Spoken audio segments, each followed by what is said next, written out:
अध्याय 121 स्वर्गीय क्षेत्र में आरोहण का पहला सपना।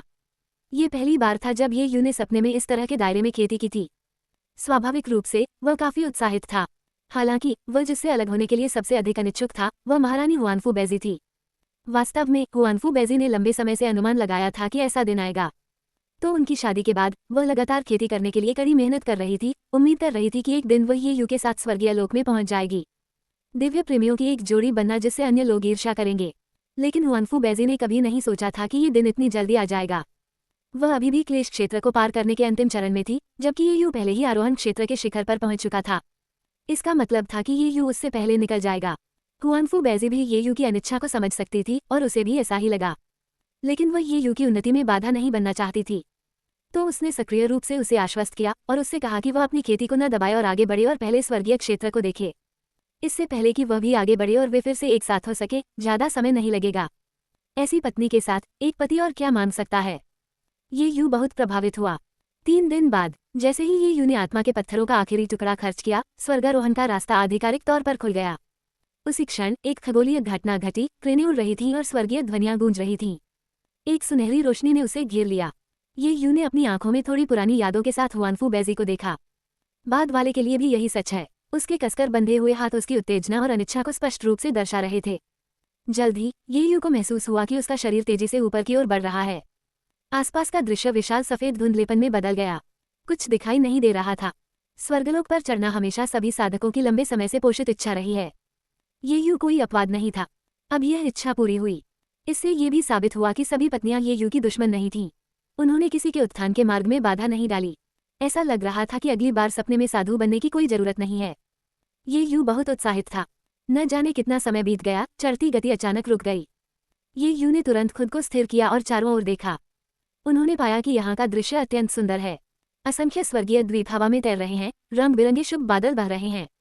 इससे पहले कि ये यू अधिक दृश्य देख पाता, उसे अचानक सामने एक तेज रोशनी महसूस हुई। फिर यह अचानक बड़ा हो गया। धिक्कार है, ये बहुत बुरी तलवार है क्यूई। एक पल में सपनों का दृश्य बिखर गया और ये यू अचानक सपने से जाग गया। जोर जोर से सांस लेते हुए उसने ताजी हवा के लिए हौंकना शुरू कर दिया। ये सचमुच क्रुद्ध करने वाला था। वह अभी अभी स्वर्गीय लोक में चढ़ा था और उसे कुछ भी देखने का मौका भी नहीं मिला था, और फिर उस पर तलवार से वार किया गया क्यूई। ये कैसी बकवास थी। ये स्वप्न अनुभव समाप्त होता है। मृत्यु के समय आयु 273 वर्ष। स्वप्न मूल्यांकन उत्कृष्ट जोड़। बेतरतीब ढंग से 2 स्वप्न जीवन क्षमताएं प्राप्त हुई। 1 23 साल की उम्र में चरम नवजात आत्मा चरण में खेती। 2 8385 उच्च श्रेणी के स्पिरिट पत्थर। स्वप्न मूल्यांकन में उत्कृष्ट जोड़ और उससे ऊपर प्राप्त करने के लिए पुरस्कार के रूप में एक चीज प्राप्त की जाएगी।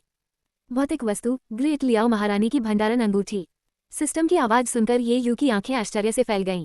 8385 उच्च श्रेणी के स्पिरिट पत्थर। ये नंबर उनके लिए बेहद परिचित था। महान योंग राजवंश के सबसे समृद्ध काल के दौरान पवित्र भूमि के अलावा उत्तरी उजाड़ महाद्वीप के सभी संप्रदायों को स्पिरिट स्टोन के रूप में ये यू को श्रद्धांजलि देनी पड़ी, और वार्षिक राशि बिल्कुल 8385 उच्च श्रेणी के स्पिरिट पत्थरों की थी। मुख्य बात यह थी कि ये उच्च श्रेणी के स्पिरिट पत्थर थे।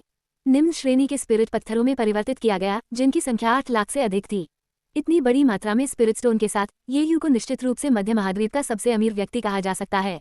नहीं, उसे सभी 5 महाद्वीपों में सबसे अमीर व्यक्ति कहा जा सकता है। ग्रेट लियाओ महारानी की भंडारण रिंग के लिए अंदर क्या हो सकता है। इन वर्षों में ये यू को विभिन्न देशों के सम्राटों से बहुत सारी भंडारण अंगूठियां प्राप्त हुई थीं। वो बहुत पहले ही भूल चुका था कि उनके अंदर क्या था। इसके बाद उन्होंने कुछ देर तक इधर उधर खोजा, लेकिन कोई भंडारण रिंग नहीं मिली।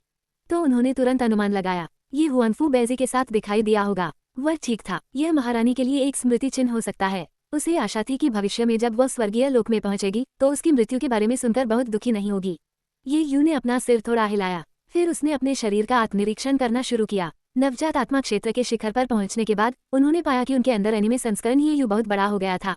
उसका शरीर भी काफी गठीला हो गया था। इसके अलावा इस बार एनिमे संस्करण ये यू के पीछे 2 आइटम दिखाई दिए थे। एक आत्मा को बुलाने वाले बैनर का एक छोटा सा चित्र था। दूसरी एक प्राचीन दिखने वाली जादुई तलवार थी। वे दोनों तरफ ये यू के पीछे एक एक स्थिति में थे और अविश्वसनीय रूप से शक्तिशाली दिख रहे थे। जैसे कि ये यू की निगाहों को महसूस करते हुए एनिमे संस्करण ये यू ने भी ऊपर देखा। ये काफी जादुई था। जैसे ही ये यू उन्हें आगे बढ़ने की तैयारी कर रहा था, अचानक बाहर से एक परिचित आवाज आई। जूनियर ब्रदर, क्या आप वहाँ हैं? ये सुनकर ये यू की अभिव्यक्ति काफी बदल गई। वह जल्दी से स्पिरिट बोट के बाहरी किनारे पर चला गया। जब उसने सफेद आकृति को मध्य हवा में कुछ ही दूरी पर खड़ा देखा तो ये यू अत्यधिक अवाक रह गया। उसने तुरंत अपने आसपास का ध्यानपूर्वक निरीक्षण करना शुरू कर दिया। दूसरी ओर उत्तरी उजाड़ महाद्वीप हुआनफू बेजी का सपना अभी खत्म नहीं हुआ था। जब से ये यू स्वर्गीय लोक में पहुंचा, हुआनफू बेजी को अकेलेपन का अत्यधिक एहसास हुआ। तो उसने निर्णायक रूप से ग्रेट योंग इंपीरियल पैलेस छोड़ दिया। उसने खुद को साधना के लिए समर्पित करना शुरू कर दिया, ये यू को खोजने के लिए जल्द से जल्द स्वर्गीय क्षेत्र में चढ़ने की उम्मीद करते हुए। हालांकि खेती में प्रगति अक्सर धीमी होती है। क्लेश क्रॉसिंग दायरे के मध्य चरण से क्लेश क्रॉसिंग दायरे के शिखर तक हुआनफू बेजी को 300 साल से अधिक का समय लगा। इस दौरान उसकी अधीरता ने उसे लगभग पागल बना दिया। अगर शादी की पोशाक हुआनफू बेजी को ये याद नहीं दिलाती कि कोई स्वर्गीय क्षेत्र में उसका इंतजार कर रहा है, तो शायद उसे होश नहीं आता। लेकिन ठीक इसी क्षण स्वर्गीय क्लेश आ गया। मूल रूप से हुआनफू बेजी ने पहले से ही अपने आंतरिक राक्षसों पर काबू पाने के लिए भारी मात्रा में आध्यात्मिक शक्ति खर्च की थी। स्वर्गीय क्लेश का आगमन चोट पर अपमान जोड़ने जैसा था। अंत में हुआनफू बेजी स्वर्गीय क्लेश को सफलतापूर्वक सहन करने में असमर्थ था। उसकी मृत्यु से ठीक पहले उसके चेहरे से आंसू बह रहे थे। हुआनफू बेजी मौत से नहीं डरती थी, लेकिन उसे ये यू के स्वर्गीय क्षेत्र में अकेले इंतजार करने का डर था। महामहिम, मुझे आशा है कि आप अब और प्रतीक्षा नहीं करेंगे।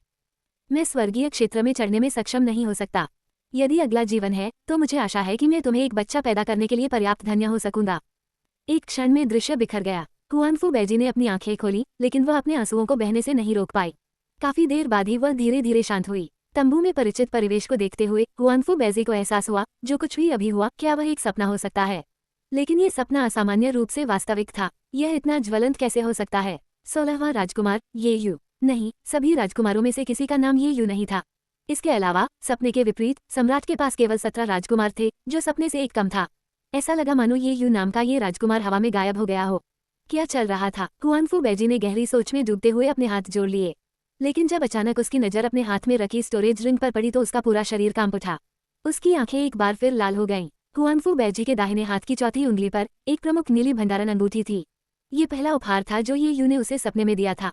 हुआनफू बेजी को थोड़ा नुकसान महसूस हुआ। यदि पहले सब कुछ सपना था, तो उसे इस अंगूठी की व्याख्या कैसे करनी चाहिए?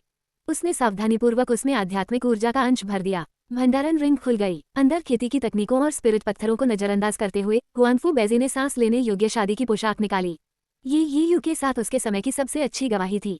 उस समय इस शादी की पोशाक पहनने के दौरान ही उसने उसे गले लगाया था। सैकड़ों वर्षों के बाद भी हुआनफू बेजी को यह अभी भी स्पष्ट रूप से याद है। उसने शादी की पोशाक को कसकर पकड़ लिया और बुदबुदाया, यह असली है, सब कुछ असली है। महामहिम, आपने मुझे बचाने के लिए सब कुछ फिर से शुरू करने के लिए अपनी महान शक्तियों का उपयोग किया होगा, है ना? तो अब तुम कहाँ हो? उसी समय तंबू के बाहर से एक रिपोर्ट आई। रिपोर्ट करें जनरल, राजधानी से कोई है। इस वास्तविकता में हुआनफू बेजी को शुरुआती दौर में किसी भी दमन का सामना नहीं करना पड़ा था। इस प्रकार अपनी महान सैन्य उपलब्धियों के साथ वह जनरल के पद तक पहुंच गई थी। 200,000 की सेना की कमान संभालते हुए उनके पास वास्तव में महत्वपूर्ण शक्ति थी। ये सुनकर कि राजधानी से कोई आया है, हुआनफू बेजी का दिल खुश हो गया। अभियानों के कारण इतने लंबे समय तक राजधानी से दूर रहने के कारण ये राजधानी के व्यक्ति से ये यू के ठिकाने के बारे में पूछने का एक सही मौका था। तो हुआनफू बेजी ने धीरे से शादी की पोशाक उतार दी। फिर उसने अपने सेवकों से आगंतुक को अंदर लाने को कहा। साथ ही किसी को पता न चले कि वह हाल ही में रो रही थी, उसने विशेष रूप से अपने सामने एक स्क्रीन लगाने का आदेश दिया। जल्द ही औपचारिक पोशाक पहने एक मंत्री अंदर आए। ये व्यक्ति संस्कार मंत्रालय के उप मंत्री झू किंगहुई थे। स्क्रीन पर देखकर वह हैरान हो गया और पूछा, जनरल, इसका मतलब क्या है? हुआनफू बेजी ने ठंडे स्वर में उत्तर दिया, मुझे हाल ही में सर्दी हो गई है और मेरी तबीयत ठीक नहीं है, इसलिए इसे आप तक फैलने से बचाने के लिए मैंने स्क्रीन का उपयोग किया। झू किंगहुई का चेहरा सख्त हो गया। जुकाम ने जकड़ा, आप क्लेश क्रॉसिंग क्षेत्र के एक महान अभ्यासी, कौन सी ठंड संभवतः आपको प्रभावित कर सकती है? कम से कम अपने झूठ को लेकर थोड़ा और आश्वस्त होने का प्रयास करें। हालांकि वह अंदर ही अंदर शिकायत करता रहा, झू किंगहुई ने हुआनफू बेजी के सामने कोई असंतोष दिखाने की हिम्मत नहीं की। उसने जल्दी से अपने हाथ पकड़ लिए और बोलने ही वाला था कि हुआनफू बेजी फिर से बोला, क्या मैं पूछ सकता हूँ श्रीमान, क्या सम्राट के पास ये यू नाम का कोई राजकुमार है? झू किंगहुई ने अपना सिर थोड़ा हिलाया। सम्राट के 17 बेटे हैं, जिनमें से किसी का भी नाम ये यू नहीं है। आप ऐसा क्यों पूछ रहे हैं जनरल? हुआनफू बेजी की भौहें स्क्रीन के पीछे थोड़ी सी सिकुड़ गईं और उन्हें गहरी निराशा हुई। वह समझ नहीं पाए, यदि सब कुछ रीसेट कर दिया गया था तो ये यू गायब क्यों था? क्या हुआ था? ये देखकर कि हुआनफू बेजी चुप रहे, झू किंगहुई ने पूछा, जनरल, क्या आप ठीक हैं? हुआनफू बेजी ने धीरे से उत्तर दिया, मैं ठीक हूँ। झू किंगहुई ने कुछ अजीब देखा, लेकिन इस पर ज्यादा ध्यान नहीं दिया। वह अपनी यात्रा का उद्देश्य बताने लगे। जनरल, मैं अच्छी खबर लेकर आया हूँ। 15वें राजकुमार ये इनमिंग लंबे समय से आपकी प्रशंसा करते हैं और उन्होंने सम्राट से आपकी शादी के लिए हाथ मांगा है। सम्राट ने आपकी शादी 15वें राजकुमार से करने का फरमान जारी किया है। शादी जल्द ही होगी। इन शब्दों पर हुआनफू बेजी का चेहरा तुरंत बर्फीला ठंडा हो गया। 15वें राजकुमार से शादी, ये तो बस एक मूर्ख का काम है। इस जीवन में वह महामहिम के अलावा किसी और से शादी नहीं करेगी। सर कृपया वापस लौटें और सम्राट को बताएं कि मेरे पास पहले से ही कोई है जिसकी मैं प्रशंसा करता हूं और मैं किसी और से शादी नहीं करूंगा। जू किंडहुई उपहास के अलावा कुछ नहीं कर सका। जनरल, क्या आप बहुत ज्यादा शराब पी रहे हैं? यह एक शाही फरमान है। सम्राट के शब्द सुनहरे हैं। आप कहते हैं कि आप शादी नहीं करेंगे। क्या आप विद्रोह करने की योजना बना रहे हैं? पर्दे के पीछे अचानक सन्नाटा छा गया। जू किंडहुई ने सोचा कि हुआनफू बेजी नर्म पड़ गया है, लेकिन अप्रत्याशित रूप से तलवार की रोशनी की एक चमक सामने आ गई। स्क्रीन टुकड़े टुकड़े हो गई। हुआनफू बेजी अपनी तलवार के साथ आगे आए और जू किंडहुई को लात मारकर जमीन पर गिरा दिया। हाँ, मैं कहता हूँ कि मैं शादी नहीं करूंगा और मैं नहीं करूंगा विद्रोह। ये पहली बार नहीं है। ये सम्राट के शासन को उखाड़ फेंकने का बिल्कुल सही मौका है। बढ़ती हत्या की मंशा को महसूस करते हुए जू किंडहुई का एकमात्र विचार था, उसने अपना दिमाग खो दिया है। जनरल सचमुच पागल है। पब फ्यूचर विज्ञापन। विद्रोह करने का साहस करना और यहाँ तक कि यह कहना कि यह पहली बार नहीं है। मध्य महाद्वीप के भीतर विशाल स्पिरिट जहाज पर एजो ड्रैगन संप्रदाय की संत यू रामू स्पिरिट चाय पीते हुए चुपचाप बैठी थीं। हल्की हवा ने उसे सहलाया और उसके लहराते बाल हल्के से नाच रहे थे, जिससे शांत और कालातीत सुंदरता की आभा मिल रही थी। लेकिन उसके बगल में बैठे ये यू के चेहरे पर नाखुशी का भाव था। स्वर्ग और पृथ्वी को साक्षी मानते हुए उसे अभी भी पिछली बार एजो ड्रैगन संप्रदाय के संप्रदाय मास्टर लुओजी के साथ हुई बातचीत स्पष्ट रूप से याद है। ये स्पष्ट था कि लुओजे नहीं चाहता था कि ये यू और यू रामू एक साथ रहें। वास्तव में ये यू को भी इस संत के साथ ज्यादा समय बिताने की कोई इच्छा नहीं थी। आखिरकार एक साथ सैर के दौरान उन पर 2 बार घात लगाकर हमला किया गया था। क्या ये किसी समस्या को इंगित करने के लिए पर्याप्त नहीं था? ऐसा लग रहा था कि यू रामू की किस्मत में ये यू के लिए दुर्भाग्य लाना लिखा था, अन्यथा इतने सारे खलनायक उन्हें क्यों निशाना बनाते? ये पूरी तरह से अतार्किक था। इसलिए यू रामू को देखने पर ये यू की पहली प्रतिक्रिया रक्त दानव संप्रदाय के किसी भी घात की तलाश में अपने आसपास का निरीक्षण करने की थी। सांस अपनी चाय खत्म करने के बाद यू रामू ने धीरे से कहा, जूनियर भाई, आप इतने परेशान क्यों दिख रहे हैं? ये यू ने एक विनम्र लेकिन अजीब सी मुस्कान के लिए मजबूर किया। बड़ी बहन, यदि आप आराम करना चाहती तो आप मेरे साथ यहाँ क्यों आती? क्या ये कुछ ज्यादा ही सहयोग नहीं है? यू रामू की मुस्कान उसके चेहरे पर जम गई और यहाँ तक कि चाय का कप पकड़ने वाला उसका दाहिना हाथ भी थोड़ा कांपने लगा। सच तो यह है कि यून रामू मूर्ख नहीं थी। वह अपने गुरु लुओजी के शब्दों के निहितार्थ को कैसे नहीं समझ सकी? फिर भी कुछ चीजें दूसरों के कुछ शब्दों से नहीं बदली जा सकती। मूल रूप से यू रामू को ये यू के लिए अपनी भावनाओं का एहसास नहीं था। वह केवल संप्रदाय के भीतर प्रसारित उन उपन्यासों के बारे में शर्म महसूस करती थी जिनमें उन दोनों को दिखाया गया था। बाद में जब उसे पता चला कि ये यू ने एजो ड्रैगन संप्रदाय छोड़ दिया है तो उसे अपने दिल में एक खालीपन महसूस हुआ। ऐसा लगता था मानो ये यू को न देख पाने से वह बेचैन और उत्तेजित हो जाएगी और उसे देखने की उसकी इच्छा और भी प्रबल हो गई। पब फ्यूचर द्वारा विज्ञापन। पब फ्यूचर विज्ञापन। इस समय यू रामू को पता था कि वह पहले ही ये यू के प्यार में पड़ चुकी थी। हालांकि उन्होंने एक साथ ज्यादा समय नहीं बिताया था। किसी को पसंद करना बस उन्हें पसंद करना था, इसका कोई औचित्य नहीं था। तो यू रामू ने लुओजी को बताया कि वह आराम के लिए बाहर जा रही थी, लेकिन वास्तव में वह ये यू को खोजने के लिए बाहर आई थी। उसने ये यू के स्पिरिट जहाज का इतनी जल्दी पता लगाने की उम्मीद नहीं की थी। हालांकि ये यू उसके आगमन से विशेष रूप से खुश नहीं लग रहा था। जूनियर भाई, इसका क्या मतलब है? यू रामू ने अपना सिर थोड़ा नीचे किया और धीरे से बोली, जूनियर भाई, अगर आपको लगता है कि यहाँ मेरी उपस्थिति असुविधाजनक है तो मैं अब जा सकती हूँ। वह व्यावहारिक रूप से अपनी शिकायत का भाव अपने माथे पर धारण कर रही थी। ये देखकर ये यू ने अपना हाथ लहराया और कहा, इसमें कुछ भी असुविधाजनक नहीं है। स्पिरिट जहाज इतना बड़ा है, आप अपनी इच्छानुसार रह सकते हैं। धन्यवाद। यून रामू फिर से एक उज्ज्वल मुस्कान के साथ मुस्कुराया। फिर उसने स्पिरिट कप को दोनों हाथों से कसकर पकड़ लिया, साहस जुटाया और फुसफुसाया, जूनियर ब्रदर, आप मेरे बारे में क्या सोचते हैं? यू रामू के शब्दों ने ये यू की अभिव्यक्ति को अजीब बना दिया। आपका क्या मतलब है? मैं तुम्हारे बारे में क्या सोचता हूँ? आप वरिष्ठ बहन हैं और मैं कनिष्ठ भाई हूँ, और क्या हो सकता है? क्या इस महिला के संभवतः अन्य इरादे भी हो सकते हैं? ये यू की अभिव्यक्ति में बदलाव को देखते हुए यू रामू ने तुरंत स्पष्ट किया, मेरा मतलब था, एक व्यक्ति के रूप में आप मेरे बारे में क्या सोचते हैं? मेरे बारे में आपकी क्या धारणा है? इस पर ये यू की अभिव्यक्ति सामान्य हो गई। फिर उसने अपना सिर हिलाया और कहा, मुझे नहीं पता। मुझे लगता है कि आपकी किस्मत बहुत खराब है। हम पर पहले ही 2 बार घात लगाकर हमला किया जा चुका है। वरिष्ठ बहन, कभी कभी मुझे सचमुच चिंता होती है कि मेरा जीवन आपके साथ रहने के लिए काफी कठिन नहीं होगा। ओह, यू रामू को अचानक अवाक महसूस हुआ। ये यू ने जो कहा वह सच था। ये वास्तव में ऐसा ही था, लेकिन भविष्य में कोई और खतरा तो नहीं होना चाहिए ना? जूनियर भाई, चिंता मत करो। मास्टर लुओजी ने कुछ दिन पहले ब्लड डेमन संप्रदाय पर हमला करने के लिए लोगों का नेतृत्व किया और संप्रदाय का सफाया कर दिया। हालांकि अभी भी कुछ राक्षसी कृषक भाग रहे हैं, वे अब कोई खतरा नहीं है। इसके अलावा किसी अज्ञात कारण से ऐसा कहा जाता है कि 10,000 सोल्स हॉल के लोग भी ब्लड डेमन संप्रदाय के अवशेषों का पीछा कर रहे हैं। ये यू ने थोड़ा सा भौहें सिकोड़ ली। फिर उसे तुरंत ही एक एहसास हुआ, 10,000 सोल्स हॉल के लिए ब्लड डेमन संप्रदाय को आगे बढ़ाना सामान्य बात थी। आखिरकार 10,000 सोल्स हॉल के दूसरे बुजुर्ग और 5वें बुजुर्ग ने विद्रोह भड़काने के लिए ब्लड डेमन संप्रदाय के साथ साजिश रची थी। भले ही साजिश विफल हो गई, जू डिजिन के स्वभाव को देखते हुए वो उन्हें आराम से नहीं रहने देगी। यदि ऐसा मामला है तो रक्त दानव संप्रदाय को और अधिक परेशानी का कारण नहीं बनना चाहिए। ये यू ने आराम करने की कोशिश की, लेकिन उसे अभी भी कुछ बेचैनी महसूस हो रही थी। फिर वह यू रामू के सामने बैठने के लिए धीरे धीरे चला। वरिष्ठ बहन, मैं वास्तव में उत्सुक हूँ, रक्त दानव संप्रदाय के लोग आपको निशाना बनाने पर क्यों जोर देते हैं? क्या आपने उनके साथ कुछ किया? दरअसल मुझे नहीं पता कि ब्लड डेमन संप्रदाय मेरे पीछे क्यों है, लेकिन मास्टर लुओजी को कुछ पता लगता है। हालांकि उन्होंने मुझे कभी इसका विशेष कारण नहीं बताया। यू रामू को भी बहुत हैरानी हुई। हालांकि एज और क्लाउड संप्रदाय और रक्त दानव संप्रदाय बिल्कुल विपरीत हैं, लेकिन उन्हें हमेशा उसे लक्षित करने की कोई आवश्यकता नहीं होनी चाहिए। एज और क्लाउड संप्रदाय की संत का शीर्षक प्रभावशाली लगता है, लेकिन वास्तव में वह सिर्फ एक नवजात आत्मा क्षेत्र की कृषक है। उन्हें उसे इतनी लगातार निशाना क्यों बनाना चाहिए? जैसे ही उसने सोचा, आत्मा की नाव अचानक हिलने लगी। ये यू ने भी असामान्यता देखी। उसने ऊपर देखा और एक लंबे मध्यम आयु वर्ग के व्यक्ति को आसानी से स्पिरिट बोट की रक्षात्मक संरचना को तोड़ते हुए देखा। फिर वह धीरे धीरे स्पिरिट जहाज के डेक पर उतरा। मुझे उस प्रश्न का उत्तर देने दीजिए जिसके बारे में आप उत्सुक हैं, लेकिन पहले मैं अपना परिचय दे दूं। मैं रक्त दानव संप्रदाय का संप्रदाय गुरु हूँ, क्यू युन। इन शब्दों पर यू रामू का चेहरा पीला पड़ गया। ये यू आहें भरने के अलावा कुछ नहीं कर सका। आशा के अनुसार वरिष्ठ बहन वास्तव में परेशानी को आकर्षित करती है। चाहे वो कहीं भी हो, वह रक्त दानव संप्रदाय का ध्यान आकर्षित करती है। सबसे पहले यह एक शिष्य था, फिर एक बुजुर्ग, अब ये और भी बदतर है, संप्रदाय गुरु स्वयं आ गए हैं। वरिष्ठ बहन, मेरी किस्मत उतनी कठिन नहीं है। वास्तव में क्यू युन के लिए भी हाल ही में कोई आसान समय नहीं था। एज और क्लाउड संप्रदाय और 10,000 सोल्स हॉल द्वारा पीछा किए जाने से उसके सभी कुशल अधीनस्थों का सफाया हो गया था। यहाँ तक कि क्यू युन को भी छिपने और भागने के लिए गुप्त तरीकों का इस्तेमाल करने के लिए मजबूर होना पड़ा था। लेकिन कभी कभी भाग्य सचमुच अद्भुत होता है। युन रामू से, जिसके लिए वह तरस रहा था, यहाँ मिलना क्या ये भी संयोग नहीं था। क्यू युन का यहाँ तक मानना था कि यह स्वर्ग था जो उन्हें वापसी करने का मौका दे रहा था।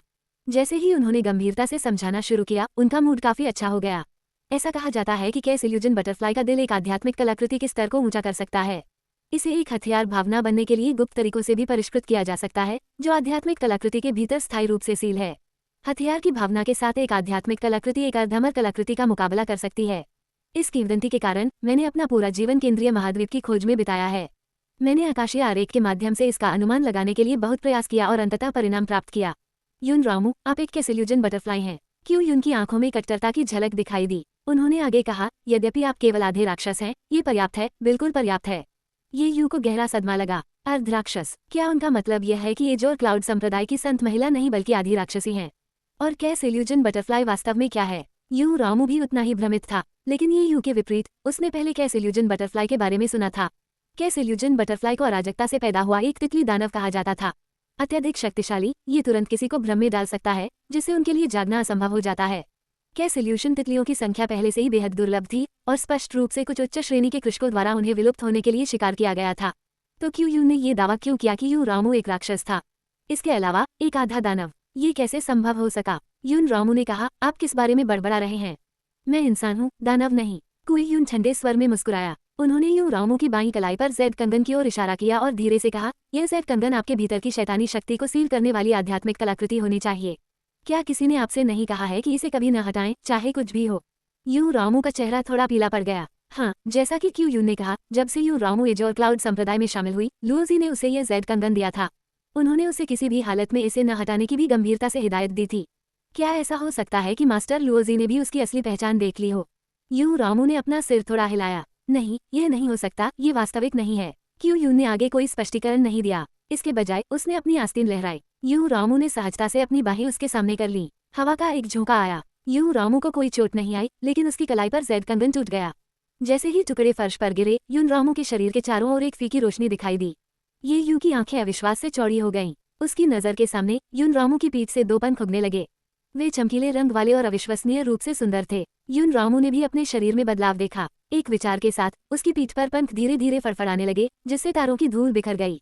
इस खूबसूरत नजारे से यू रामू को कोई खुशी नहीं मिली। इसके बजाय उसका हृदय अत्यधिक भय से भर गया। वह वास्तव में एक राक्षसी थी, एक असली राक्षस। पब फ्यूचर द्वारा विज्ञापन। पब फ्यूचर विज्ञापन, ये कुछ ऐसा था जिसे यू रामू, जो हमेशा खुद को इंसान मानती थी, स्वीकार करना असंभव था। वह भी गहरी उत्सुक थी। मास्टर लुओजी को इसके बारे में अवश्य पता होगा। अगर उन्हें पता था तो उन्होंने इसका खुलासा क्यों नहीं किया? उसके सामने खड़े होकर क्यू युन प्रसन्न था। दिव्य आरेख से प्राप्त उत्तर वास्तव में सही था। यदि ऐसा है तो ऐसा लगता है कि भाग्य उसके उत्थान के लिए रास्ता बना रहा है। क्यू युन दिल खोलकर हंसा, फिर अपना दाहिना हाथ उठाया और हवा में भींच लिया। एक पल में उसके हाथ में एक विशाल काला ब्लेड दिखाई दिया। ब्लेड पूरी तरह से काला था और जैसे ही वह दिखाई दिया, उनके आसपास का तापमान कई डिग्री गिर गया।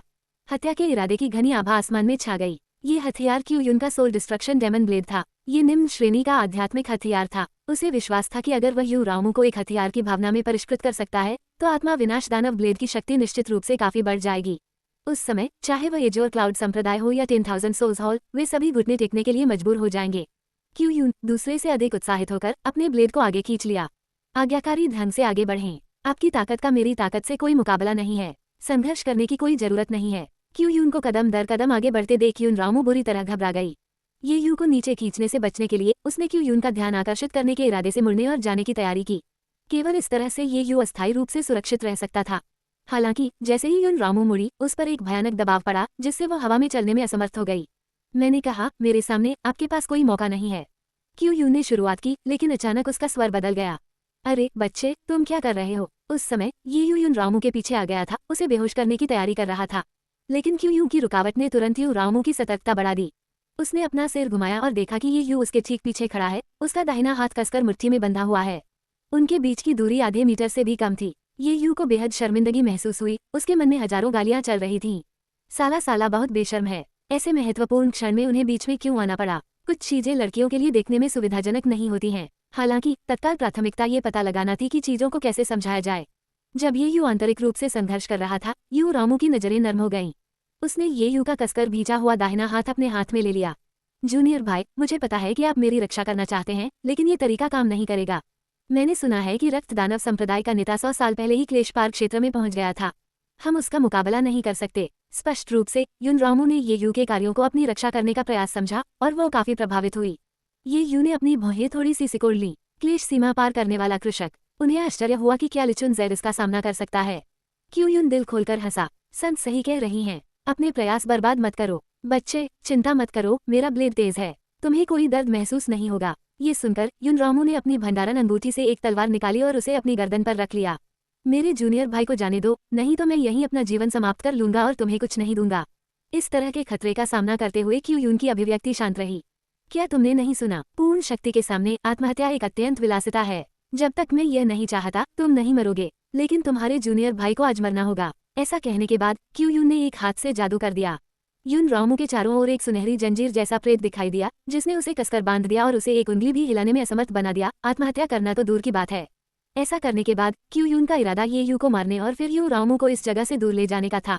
वह पहले ही काफी देर कर चुका था। इस प्रकार क्यू यून ने अचानक अपनी बड़ी कुल्हाड़ी उठाई और उसे हवा में घुमा दिया। प्रकाश की एक काली धार निकली। इस महत्वपूर्ण क्षण में ये यू ने बाकी सभी चीजों पर ध्यान नहीं दिया और तुरंत असेंशन रियलम अनुभव कार्ड को सक्रिय कर दिया। एक पल में अनगिनत तलवारों की गड़गड़ाहट से हवा भर गई। इसके बाद पूरे दृश्य में एक भयावह आभा छा गई। प्रकाश की किरण तुरंत चकनाचूर हो गई। क्यू यून की आंखें अविश्वास से चौड़ी हो गईं जब उसने आगे देखा। वह समझ नहीं पा रहा था कि ये यू, एक नवजात आत्मा क्षेत्र का कृषक, अचानक शक्ति के इतने भयानक स्तर तक क्यों बढ़ गया है। अगले ही पल जैसे ही ये यू ने अपना दाहिना हाथ उठाया और हल्के से हवा में आगे की ओर इशारा किया, क्यू यून की विशाल कुल्हाड़ी पाउडर में बदल गई और हवा के साथ उड़ गई।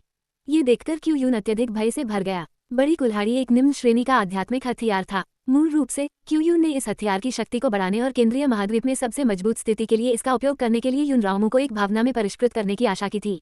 ये कुल्हाड़ी उसकी सभी आशाओं का प्रतीक थी, लेकिन अब यह आसानी से बिखर गया था। ये यू निश्चित रूप से एक क्लेश क्षेत्र कृषक से कहीं अधिक था। वह संभवतः एक प्रसिद्ध असेंशन क्षेत्र मास्टर था। इस विचार पर क्यू यून के दिमाग में एक ही विचार हावी हो गया, भाग जाओ। जितना दूर उतना अच्छा। लेकिन ये यू के साथ अब अस्थायी रूप से असेंशन क्षेत्र में वह क्यू यून को इतनी आसानी से कैसे जाने दे सकता था। उसने तुरंत प्रोफाउंड हॉट तलवार तैनात की और अनगिनत तलवार क्यू ने तुरंत क्यू यू को टुकड़े टुकड़े कर दिया। यून रामू ने ये यू को देखा, जो एक अमर की तरह लग रहा था। अचंभित होकर समझ नहीं पा रहा था कि क्या कहे। ये यू की अभिव्यक्ति शांत थी, लेकिन उसका दिमाग तेजी से दौड़ रहा था। मूल रूप से उसने यू रामू के सामने अपनी ताकत प्रकट करने की योजना नहीं बनाई थी, लेकिन क्यू यू ने बहुत तेजी से काम किया, जिससे ये यू के पास आत्म संरक्षण के लिए असेंशन रियलम अनुभव कार्ड का उपयोग करने के अलावा कोई विकल्प नहीं बचा। ऐसा नहीं है कि उसे लिचुन जेड पर भरोसा नहीं है। ये सिर्फ इतना है कि हालांकि इस उच्च श्रेणी की आध्यात्मिक कलाकृति को क्लेश क्रॉसिंग क्षेत्र के कृषक के पूर्ण हमले का सामना करने के लिए जाना जाता था, लेकिन ये यू के मन में संदेह था। इस जेड ने सपने में यू वूसी और बू लिंगफे के हमलों को नहीं रोका, जिससे उनकी मृत्यु हो गई। ये देखते हुए कि यह वास्तविकता थी, ये यू जोखिम लेने का जोखिम नहीं उठा सकता था और उसे बाहर जाना पड़ा। हालांकि जब क्यू यून से निपटा गया था, यून रामू को स्थिति समझाना एक परेशानी भरा मामला था। ये यू वास्तव में एजोर क्लाउड संप्रदाय की इस संत को नुकसान नहीं पहुंचाना चाहता था। आखिरकार वे एक दूसरे को जानने लगे और यू रामू ने अपनी सुरक्षा के लिए अपनी जान देने की कोशिश की थी। भले ही वह असफल हो गई थी, ये यू ने इस भाव को पहचान लिया। कुछ चिंतन के बाद ये यू ने गहरी आवाज में कहा, बड़ी बहन, सच तो यह है कि मैं पुनर्जन्म लेने वाला अमर हूँ। क्या आप इस पर विश्वास करती हैं? यून रामू के चेहरे पर एकदम आश्चर्य दिखा। फिर ये यू ने विस्तृत स्पष्टीकरण देना शुरू किया। उनके अनुसार वह स्वर्गीय क्षेत्र से एक अमर था जो एक प्रतिद्वंद्वी के खिलाफ लड़ाई हार गया था और इस प्रकार अपनी खेती जारी रखने के लिए उसे नश्वर दुनिया में पुनर्जन्म हुआ था। वह अनिवार्य रूप से जुओ यंगचुन की कहानी का पुनर्चक्रण कर रहा था। इसके अलावा ये यू ने इस बात पर जोर दिया कि उसने अपनी खेती को असेंशन दायरे तक बढ़ाने के लिए एक गुप्त तकनीक का इस्तेमाल किया था, जिसे केवल अगरबत्ती के जलने के समय तक ही कायम रखा जा सकता था। एक बार यह अवधि समाप्त हो जाने पर उसकी आरोहण क्षेत्र की शक्ति समाप्त हो जाएगी। इस तकनीक का उपयोग जीवनकाल में केवल एक बार किया जा सकता था, इसलिए ये यू को इस रहस्य को गुप्त रखने के लिए युनरामू की आवश्यकता थी। जब तक उसके पास पूर्ण शक्ति न हो, उसे पुनर्जन्म लेने वाले अमर के रूप में अपनी असली पहचान प्रकट नहीं करनी चाहिए, अन्यथा ये बहुत खतरनाक होगा। यू रामू की अभिव्यक्ति आकर्षक थी। यह अविश्वसनीय लग रहा था, लेकिन ये देखते हुए कि वो स्वयं एक अर्धराक्षस थी, उसे ये कम आश्चर्यजनक लगा। एक आधा दानव। अचानक शिकायत की गहरी भावना महसूस करते हुए यू रामू रोने लगी। पब फ्यूचर द्वारा विज्ञापन। पब फ्यूचर विज्ञापन। अप्रत्याशित आंसुओं ने ये यू को चौंका दिया। बड़ी बहन, आप अचानक क्यों रो रही हैं? यू रामू ने अपनी पीठ पर तितली के पंखों की ओर इशारा किया और अनियंत्रित रूप से सिसकने लगी। ये देखकर ये यू को तुरंत एहसास हुआ, यू रामू अपनी अर्धराक्षस स्थिति के कारण रो रही थी। ये वास्तव में काफी चमत्कारी था, एक सामान्य व्यक्ति से आधे राक्षस में तब्दील हो जाना। ये कुछ ऐसा है जिसे स्वीकार करना किसी के लिए भी कठिन होगा। ये यू ने यून रामू के पीछे बड़े पंखों पर नजर डाली। वे वास्तव में काफी सुंदर थे, जटिल पैटर्न के साथ जो यू रामू की आश्चर्यजनक उपस्थिति को पूरक करते थे, जिससे उसे एक परी की आभा मिलती थी। तो ये यू ने उसे सांत्वना देने की कोशिश की। बड़ी बहन, सच कहूँ तो ये पंख वास्तव में काफी सुंदर दिखते हैं, तारों के प्रभाव से फड़फड़ाते और चमकते हुए। क्या ये कुछ खास नहीं है? ये बात ना ही कहें तो बेहतर होगा। जैसे ही उसने ये कहा, यू रामू जोर से चिल्लाया। अध्याय 125, साहसी दानव, तुमने मेरे आदमी को आकर्षित करने की हिम्मत कैसे की? किसी लड़की को मनाना एक ऐसा काम है जिसमें बहुत धैर्य और शारीरिक शक्ति लगती है। लगभग आधे घंटे की कोशिश के बाद आखिरकार यू रामू ने रोना बंद कर दिया। उस पल ये यू को लगा कि पूरी दुनिया शांत हो गई है। स्वर्ग और पृथ्वी। इससे पता चलता है कि एक शांत दुनिया बहुत खूबसूरत है। यून रामू ने अपनी पीठ पर लगे पंखों पर नजर डाली। उसकी भौहें कड़ी हो गई थीं। उसने धीमी आवाज में पूछा, जूनियर ब्रदर, क्या आप सचमुच सोचते हैं कि वे सुंदर हैं? बेशक वे सुंदर हैं। इन पैटर्न को देखो, वे आश्चर्यजनक हैं। और मुझे नहीं लगता कि राक्षस होना कोई बुरी बात है। आत्मा के साथ हर चीज विकसित की जा सकती है। ये यू ने गंभीर चेहरे के साथ कहा। वास्तव में एक ऐसा हिस्सा था जो उन्होंने नहीं बताया। कभी कभी राक्षसों की कुछ विशेषताएं पुरुषों के लिए वे काले रेशम की तरह होती हैं, जो उनके आकर्षण को बढ़ाती हैं। यून रामू ने थोड़ा भौहें चढ़ाईं। उसने गहरी आवाज में कहा, आपने जो कहा वह सच है। आत्मा से हर चीज विकसित की जा सकती है, लेकिन अधिकांश राक्षस दक्षिणी बर्बर महाद्वीप में रहते हैं। केंद्रीय महाद्वीप पर बहुत कम राक्षस हैं, और हमारे एजोर क्लाउड संप्रदाय में एक भी राक्षस नहीं है। मैं संत के रूप में आधा राक्षस कैसे हो सकता हूँ? जैसे ही यून रामू ने कहा, ये यू चुपचाप उसके पीछे आ गया। वह मदद नहीं कर सका, लेकिन आगे बढ़कर पंखों को छू लिया। फुसफुसाहट, वे स्पर्श करने के लिए बर्फीले थे। अनुभूति उत्कृष्ट थी। ये यू ने सहज रूप से उन्हें रगड़ा। यू रामू का चेहरा अचानक लाल हो गया। जूनियर ब्रदर, आपको जाने देना चाहिए, मुझे इसकी आदत नहीं है। घबराहट के कारण यू रामू के पंख फड़फड़ाने की आवृत्ति काफी बढ़ गई। तारों की रोशनी के बिंदु और भी सघन हो गए। अगले ही पल ये यू की निगाहें थोड़ी चकित हो गईं। यू रामू ने उसकी असामान्य प्रतिक्रिया देखी। उसने तुरंत पूछा, जूनियर ब्रदर, क्या गलत है? ये यू ने एक शब्द भी नहीं कहा। उसने सीधे अपनी बाहें उसके चारों ओर लपेट लीं। इस कार्रवाई से यू रामू को झटका लगा और उसने सहजता से मुक्त होने की कोशिश की, लेकिन ये यू ने कसकर पकड़ रखी थी। इससे यू रामू को समझ नहीं आ रहा था कि वह कैसे प्रतिक्रिया दे। अगर ऐसा करने वाला कोई और होता तो वह जरूर उनके हाथ काट देती, लेकिन ये यू के लिए ये वास्तव में उतना बुरा नहीं था। इसके अलावा उसके आलिंगन की गर्माहट काफी आरामदायक थी, लेकिन वह इतना साहसी क्यों था? यून रामू को नहीं पता था कि ये यू पहले ही एक भ्रम में प्रवेश कर चुका था। इस समय ऐसा लगा मानो उसे वापस महल में पहुंचा दिया गया हो। दुल्हन की पोशाक पहने एक महिला सामने आई, जिसका चेहरा घूंघट से ढका हुआ था। ये यू ने सोचा कि यह हुआनफू बेजी है, इसलिए वह घूंघट उठाने के लिए आगे बढ़ा, लेकिन अप्रत्याशित रूप से जिस व्यक्ति का पता चला वह यू वूसी था। उसकी अभिव्यक्ति आकर्षक थी। वह धीरे धीरे अपना हाथ ये यू की ओर हिला रही थी। पति, आप इतने अन्याय कैसे हो सकते हैं? मेरी उपेक्षा करते हुए बू लिंगफे के साथ रह रहे हैं। ये यू तुरंत मुस्कुराया और कहा, वास्तव में मैं तुम्हें सचमुच पसंद करता हूँ। ये बातें सिर्फ भ्रम में ही नहीं बल्कि हकीकत में भी कही गई थीं। ये सुनकर यू रामू का सुंदर चेहरा लाल हो गया। वह ये यू को गले लगाने से खुद को नहीं रोक सकी। भ्रम में ये यू ने पहले ही यू वूसी के साथ सुलेख का अभ्यास करने की तैयारी शुरू कर दी थी। हकीकत में वह ऐसा ही कर रहा था। हालांकि यू रामू बहुत शर्मीली थी, लेकिन उसने विरोध नहीं किया। इस समय उसका दिल ये यू के पहले के शब्दों से पूरी तरह भर गया था। ये पता चला कि जूनियर भाई ने न केवल उसकी अर्धराक्षस पहचान को अस्वीकार नहीं किया, बल्कि सक्रिय रूप से अपनी भावनाओं को स्वीकार भी किया। इससे यू रामू बहुत खुश हुई। प्यार दोनों तरफ से होता है, तो अब ये यू जो भी करे वह मना नहीं करेगी।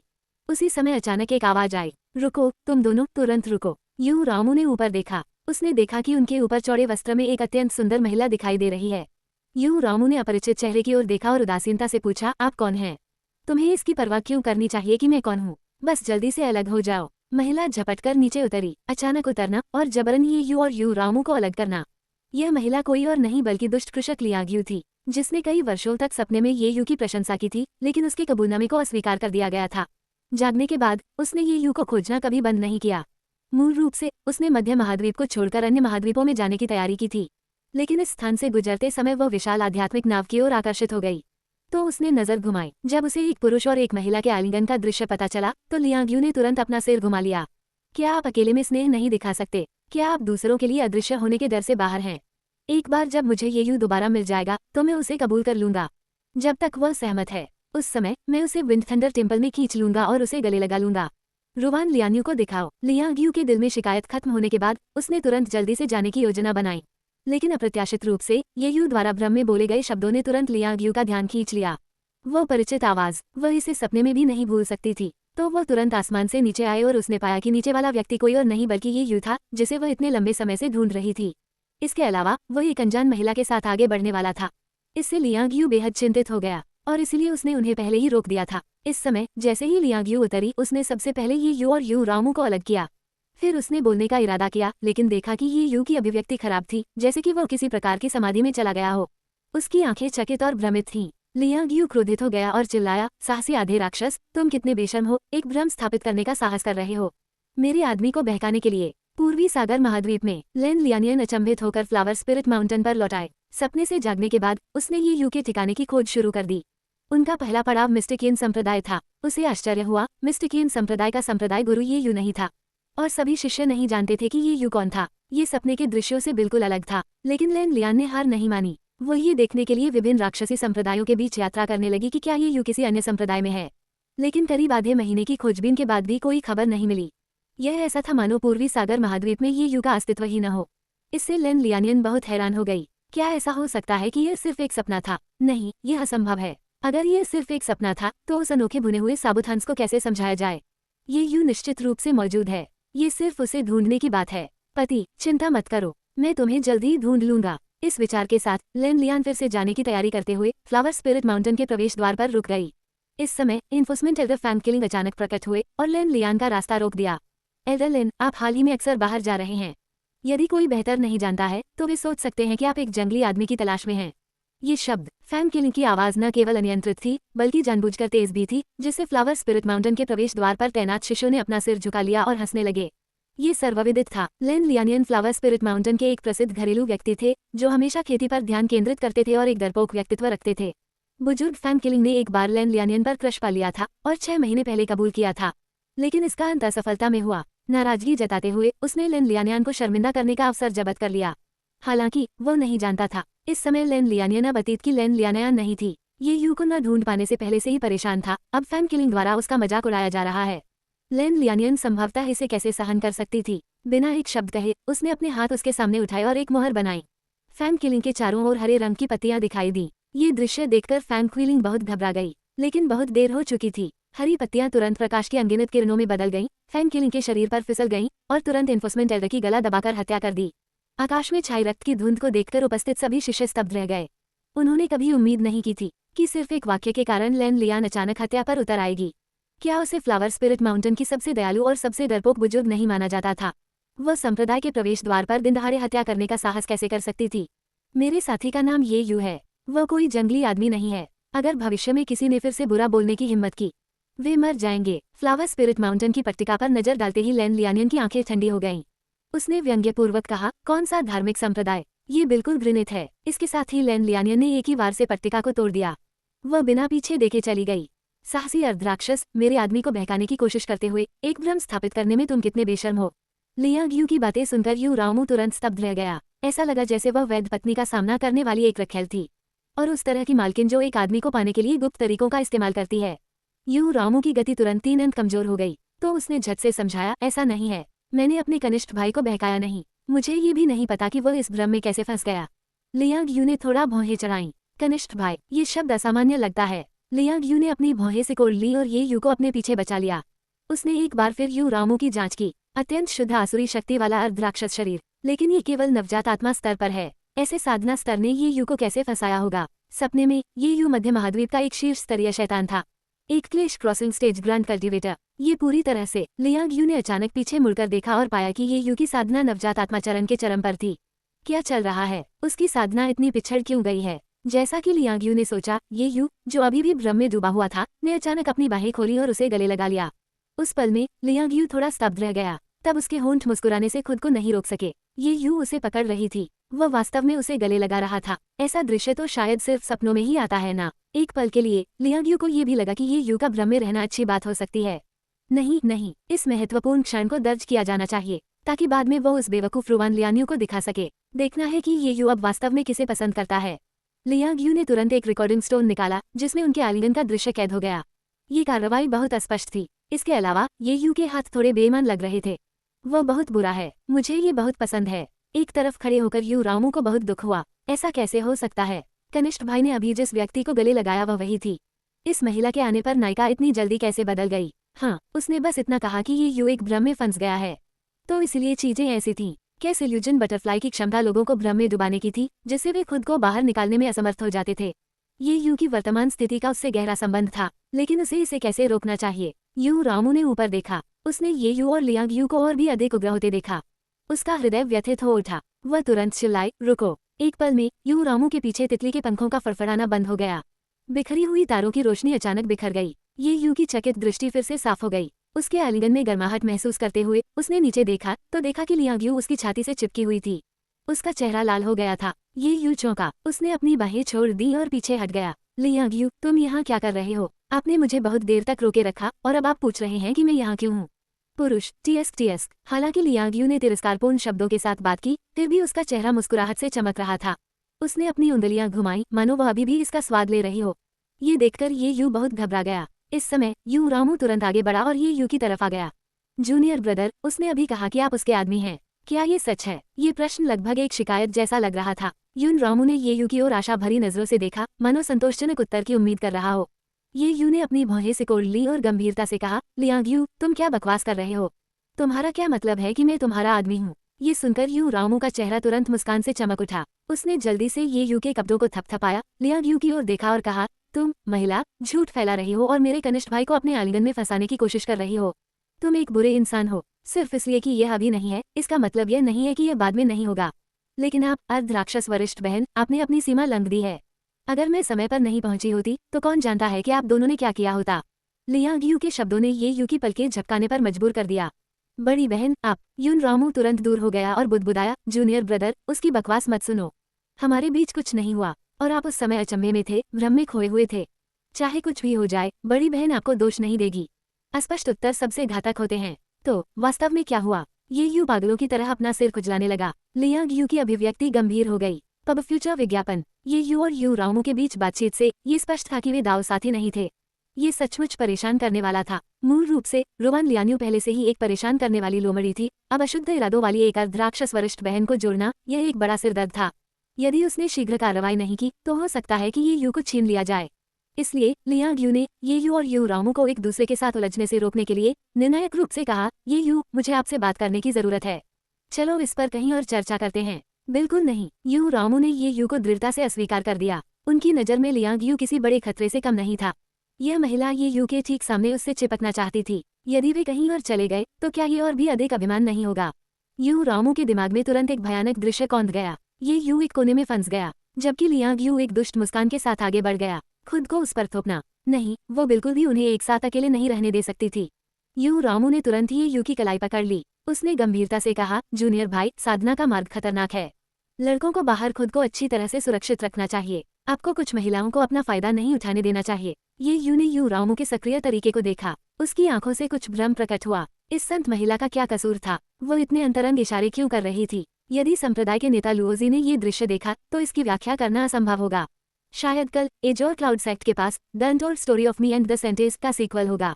ये सोचकर ये यू कांपने से बच नहीं सका। फिर उसने यू रामू का हाथ खींच लिया। वरिष्ठ बहन, लियांग यू और मुझे बात करने की जरूरत है। आप अभी के लिए अलग क्यों नहीं हो जाती? ये सुनकर यू रामू की आंखें तुरंत थोड़ी लाल हो गईं, जैसे कि उसके साथ बहुत अन्याय हुआ हो। जबकि लियांग यू के चेहरे पर विजयी मुस्कान दिखी। ये भी खूब रही, जैसी कि उम्मीद थी, ये यू ने सही व्यक्ति को चुना।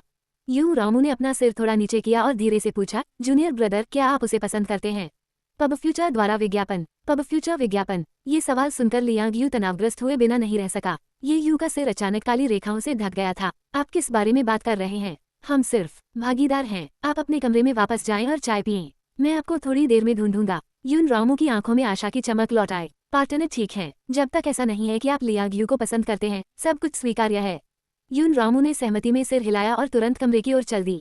जाने से पहले वो ये यू को एक बार फिर याद दिलाना नहीं भूली, अपनी सुरक्षा सुनिश्चित करें। ये यू आहें भरने के अलावा कुछ नहीं कर सका। जब पुरुष और महिलाएं एक साथ होते हैं तो जिसे वास्तव में सुरक्षा के बारे में चिंता करने की जरूरत होती है वो महिला ही होनी चाहिए, है ना?